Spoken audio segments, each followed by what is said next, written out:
السلام عليكم. اليوم غادي نحضر لكم واحد طاختو سيترون سهله بارده بدون طهي.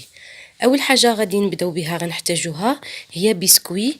انا هنا استعملت كيكس ماريا كيف ما كتشوفوا. ها هو استعملت جوج باكيات ديال 200 غرام، يعني في المجموع 400 غرام، وكاس ديال الحامض معصور ها هو، وحليب مركز محلى. حليب مركز هنايا الوزن 397 غرام، ولو زيست ديال الحامض، وهنا 200 غرام ديال الزبده، وهذه الكريمه ديال الحامض. هذه اختياريه، اللي بغى يخلي هاد الطبقه ديال كريمه الحامض يخليها، اللي ما بغاش يدوز نيشان للطبقه الثانيه اللي غادي نوريكم طريقه التحضير. بالنسبه للكريمه ديال الحامض اللي وريتكم سابقا، غادي نحتاجو فيها كاس ديال عصير الحامض، وكاس ديال عصير ديال الليمون، جوج مغرفات ديال سكر سنيده، وجوج مغرفات ديال المايزينا ديال نشا الذره. بالنسبه للكريمه ديال الحامض ديالنا غناخدو كاس ديال عصير ديال الحامض، وغادي نضيفو عليه كاس ديال عصير الليمون،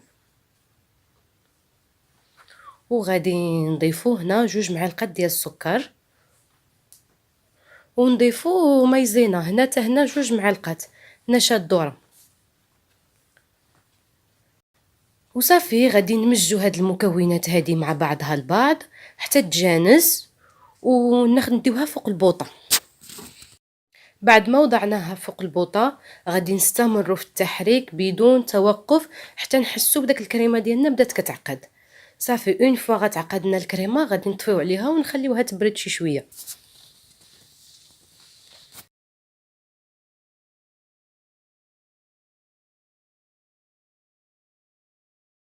دابا ندوزو للطحن ديال البسكوي ديالنا، غنخليوه يتطحن مزيان حتى يولي غبر.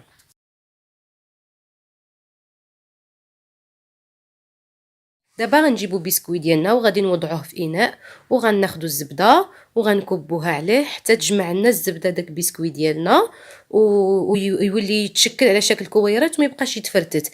بالنسبه كاين اللي غادي تقدو 200 غرام الزبده، وكاين اللي ما غادي تقدوش على حسب بسكوي. كاين دي بسكوي اللي كيكونوا ميدمين، كاين دي بسكوي اللي كيكونوا ناشفين. هكذا كيف ما كتشوفوا معايا كبيت الزبده على البسكوي ديالنا وبدا كيشكل لنا كويرات، يعني ما بقاش كيتفرتوا ملي كنجمعوه بيدنا. وانا اختاريت هذا المول هذا اللي كيتفتح من التحت، يعني اللي كيطلع. صافي غنحطو غادي نكب عليه بسكوي ديالنا، وغنحاول ما امكن نسرح هاد الطبقه مزيان باش تجينا متساويه كيف ما كتشوفوا معايا، ونحاول نسرح حتى الجوانب. ودابا غادي نجيبو الكريمه ديالنا، كريمه ديال الليمون.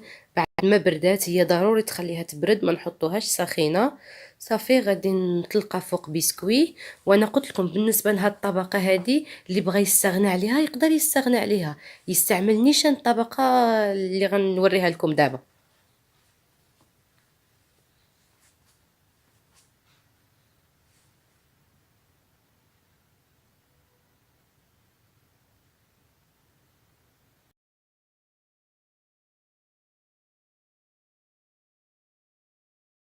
صافي دابا غادي ندوزو للطبقة الثانية والأخيرة.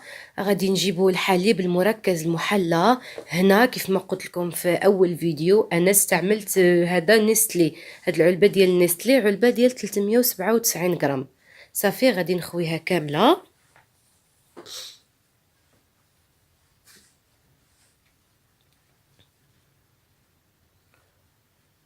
وغنجيب عصير ديال الحامض.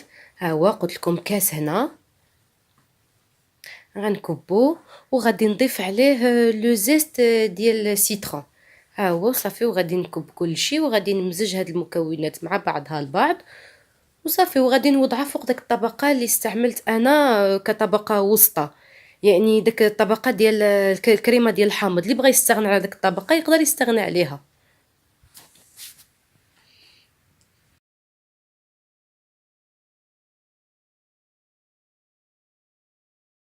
ودابا غادي نجيبو المول ديالنا وغادي نوضعو عليه طبقة ديال حليب مركز محلى. صافي نوزعوها على السطح ديالو بالكامل كيف ما كتشوفوا معايا في الفيديو.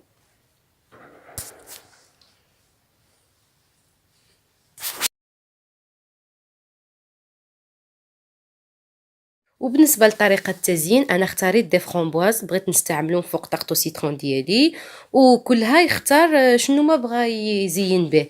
ما كان عندك والو يمكن لك تعاود تحك لو زيست ديال الحامض وتوزعوه على السطح هكا من الفوق.